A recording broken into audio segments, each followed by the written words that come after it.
Hey everyone, I'm Carl. Welcome back to the Renko Trading channel. Today we're putting a popular idea under the microscope. Is ATR-based Renko really better than fixed-size bricks? It's often called adaptive, but does that actually improve your trades? Quick heads up, this isn't financial advice.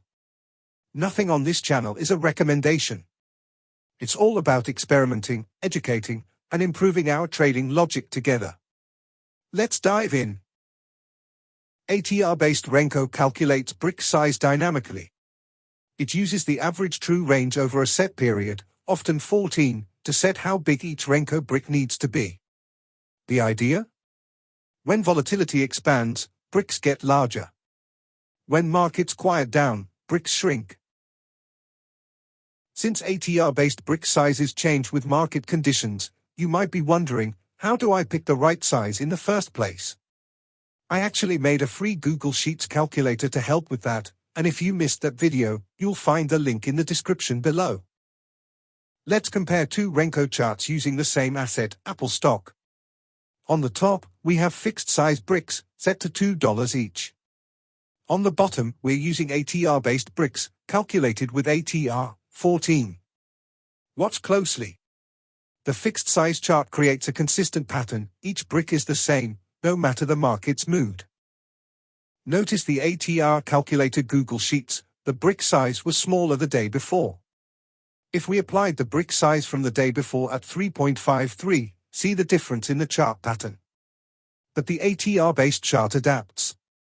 As volatility changes, so do the brick sizes, and that changes the pattern. ATR reacts to past volatility, not future direction. So calling it adaptive can be misleading. You're adapting to yesterday's mood, not today's move.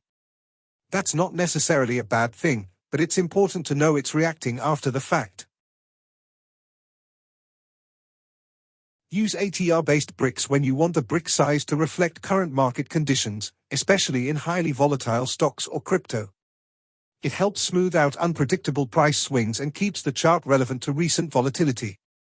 Use fixed-size bricks when you want visual consistency and clear patterns. Or you're testing a strategy based on specific price movements, regardless of volatility. Here's a pro tip. Use ATR to explore market context.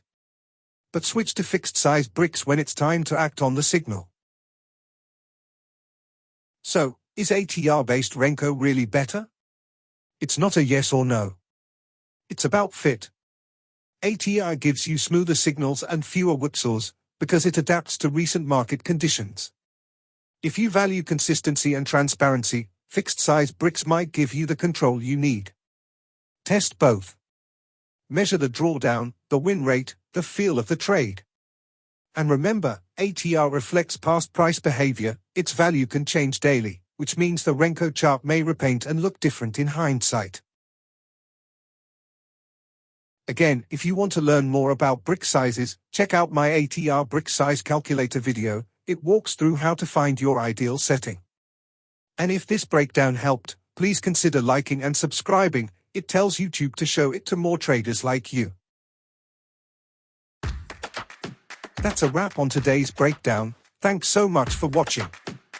If you found this helpful, give it a like and hit subscribe for more Renko trading insights.